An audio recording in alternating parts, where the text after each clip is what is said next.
Parashat Korach. Puis Moïse parla à Korach et à toute sa faction en ces termes. Demain, le Seigneur fera savoir qui est digne de lui, qui est le saint qu'il admet auprès de lui, celui qu'il aura élu, il le laissera approcher de lui. Nombre, chapitre 16. Le Midrash Rabbah, chapitre 18, souligne que Moïse parla à Korach et à sa faction, en mettant l'accent sur les limites que Dieu avait imposées à la nature. L'existence de la lumière étant incompatible avec celle des ténèbres, puisque Dieu appela la lumière jour et les ténèbres, il les appela nuit. Il fut soir, il fut matin, un jour, dit la Genèse. Cette harmonie des lois de la nature mérite notre respect. Le Créateur a assigné à la nature des lois immuables, ce qui montre l'importance fondamentale qu'il accorde à l'ordre, à la discipline. Celui qui, par sa parole, a formé l'univers, Dieu, l'a créé de telle manière que les savants peuvent dire d'avance à quel moment l'aube poindra à telle date, en tel endroit, et à quel instant le soleil se couchera. Si le Tout-Puissant a conféré des propriétés à la nature, que nous pouvons traduire en tant qu'homme en loi définitive, comme l'existence simultanée de la lumière et des ténèbres, il en va de même, dit Dieu, de l'existence d'Israël et de celle des nations du monde. Je suis l'Éternel votre Dieu, qui vous ai distingué entre les peuples. Ou encore, soyez saints pour moi, car je suis saint, moi l'Éternel, et je vous ai séparés d'avec les peuples pour que vous soyez à moi. Lévitique 20. Il en sera de même avec Aaron et ses descendants. Les fils d'Abraham, Aaron et Moïse, Aaron et ses fils, revêtus pour toujours de fonctions éminemment saintes, formaient une classe à part, annoncent les chroniques. Le Midrash conclut, s'il était possible de mélanger la lumière et les ténèbres, on pourrait faire de même avec les ordres sacerdotaux. L'Ohel Yaakov soulève le problème du choix de la métaphore du jour et de la nuit auquel Moïse aurait recours. Ne serait-il pas plus judicieux de trouver des phrases au contenu plus fort et au sens plus puissant que l'usage de l'illustration de la différence entre le jour et la nuit? Dieu appela lumière jour. Il s'agit, dit le Midrash, des actions des hommes justes. Il appela les ténèbres nuit. C'est une allusion aux actions des mécréants. Le problème de l'âme et du corps et de leur union se pose généralement dans un cadre classique des dualismes, qui les considère comme deux réalités de nature radicalement différentes. Toutefois, il y a bien des analogies entre l'âme et le corps. Le corps gouffre possède des yeux qui permettent de distinguer la lumière. L'âme neshama possède des facultés de discernement, de jugement et de pensée. Quand le Saint béni soit-il créa la lumière, il créa en même temps la lumière, substance physique matérielle, et la lumière, réalité rationnelle, immatérielle, comme la faculté du jugement, celle qui permet de discerner le juste et l'injuste, le bien et le mal, la mitzvah, commandement divin, et la avera, transgression de la mitzvah. L'exemple cité est celui d'un acheteur qui entrerait dans un magasin de vêtements pour y effectuer des achats. L'obscurité régnant dans le magasin, alors le client choisissant dans la pénombre des articles qui l'intéressaient. Le vendeur alerté s'est dépêché d'allumer en demandant gentiment à l'acheteur ce qui pourrait l'intéresser. Ce dernier répondit, pour moi, il n'y a aucune différence entre toutes ces marchandises, elles sont toutes pareilles.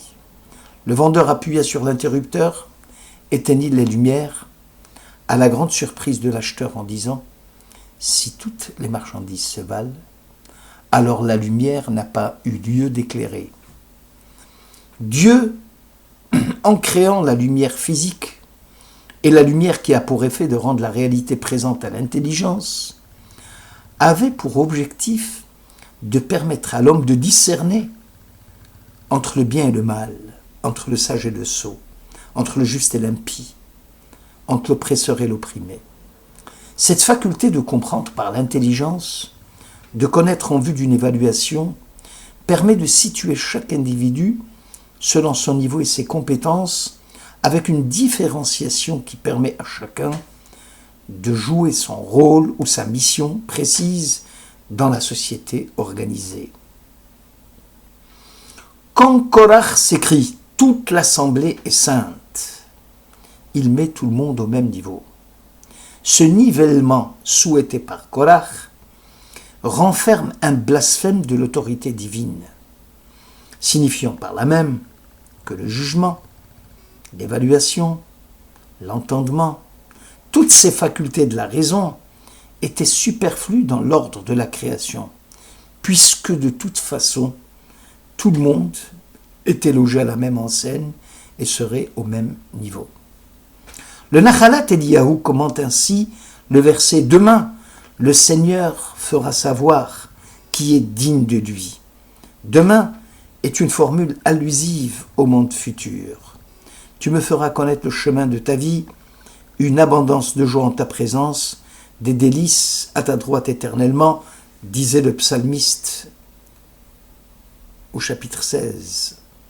Le judaïsme soumet l'homme à une exigence morale très élevée.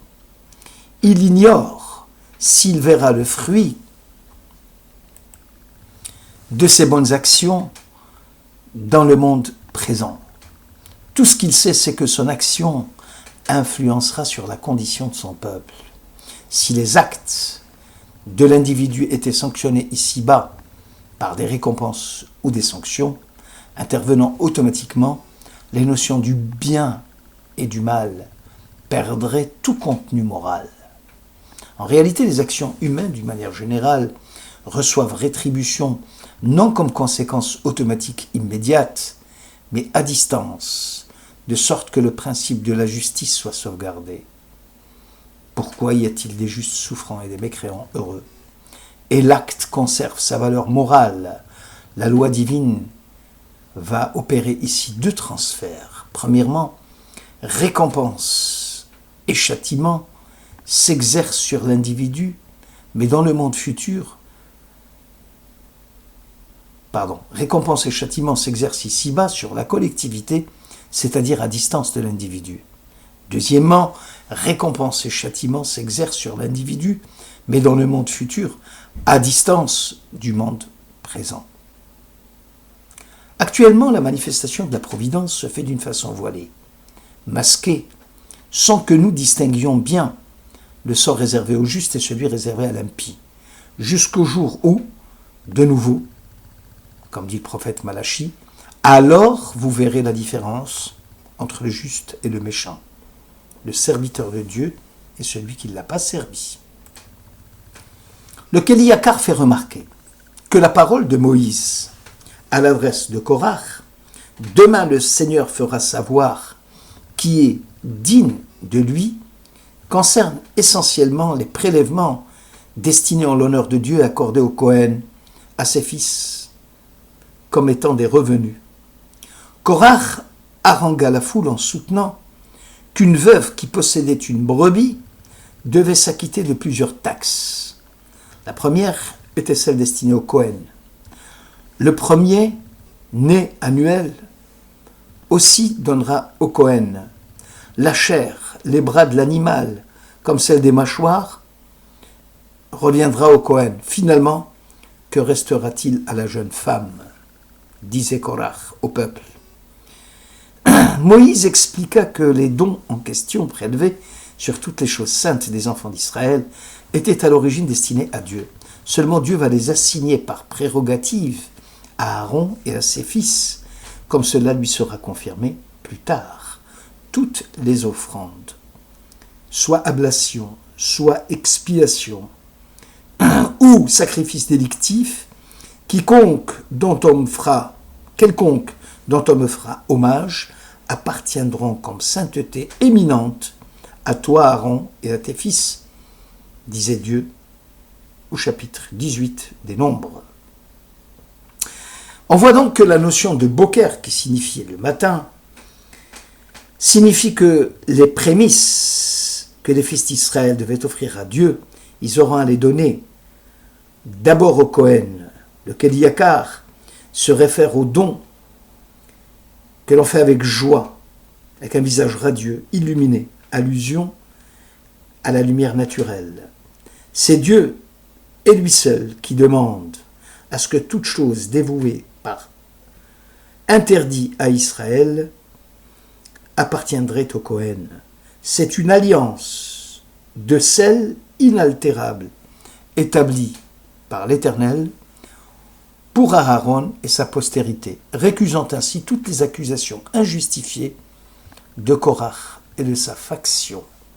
On comprend alors la réplique violente de Moïse à l'encontre de Korach et de ses hommes. Je n'ai jamais pris à un seul d'entre vous quoi que ce soit. Autrement dit, je n'ai exercé aucun droit régalien comme vous le prétendez. Je n'ai jamais fait du mal à un seul d'entre vous. Généralement, un chef violent refuse à accorder des privilèges à ses administrés. Nassati, le verbe nassati, qu'utilise Moïse, étymologiquement provient de massa, nassa, qui veut dire un cadeau, mas'et, un don en nature. La sédition de Korach nous ramène à un problème actuel, celui de la lutte pour le pouvoir et les moyens mis en œuvre pour y parvenir. Vaikar Korach. Korach, dit la Bible, prit le parti de lui-même, prit parti pour lui-même. Finalement, il ne cherchait que ses propres intérêts. Ceux du peuple étaient occultés. Or, la grandeur d'un dirigeant, qui est donnée surtout par Dieu, ici dans la Bible, en aucune façon le chef ne peut s'ériger de lui-même en voulant s'imposer. L'une de ces caractéristiques de la sédition de Korach, c'est qu'elle s'est produite beaucoup de temps après. En réalité, Korach n'osait pas affronter Moïse. Or, en constatant que la situation spirituelle du peuple déclinait petit à petit à la suite de la médisance des explorateurs, Korach va essayer de surfer sur la vague des mécontentements, exploitant ainsi le désarroi du peuple et mettant toute la faute sur la mauvaise gestion des affaires publiques par Moïse.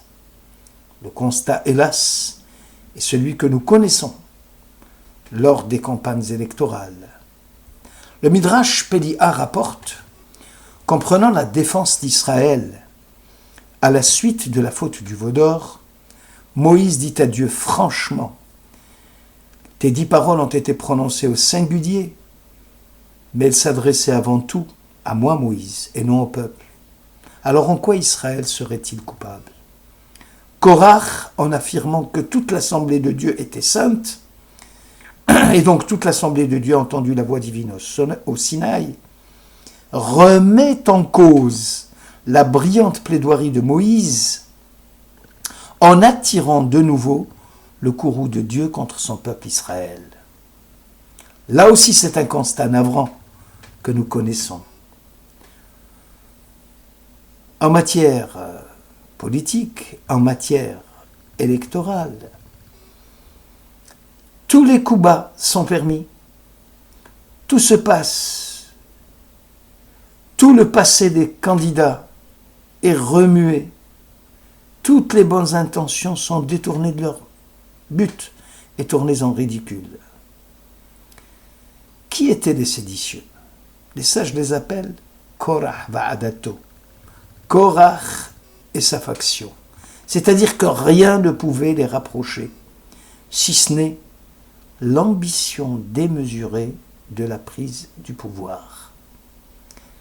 N'est-ce pas le spectacle que nous donnent aujourd'hui les campagnes électorales et les coalitions contre nature? Chacun ne s'occupe que de ses intérêts propres, oubliant ainsi les intérêts supérieurs des citoyens et de la nation. Merci de votre écoute.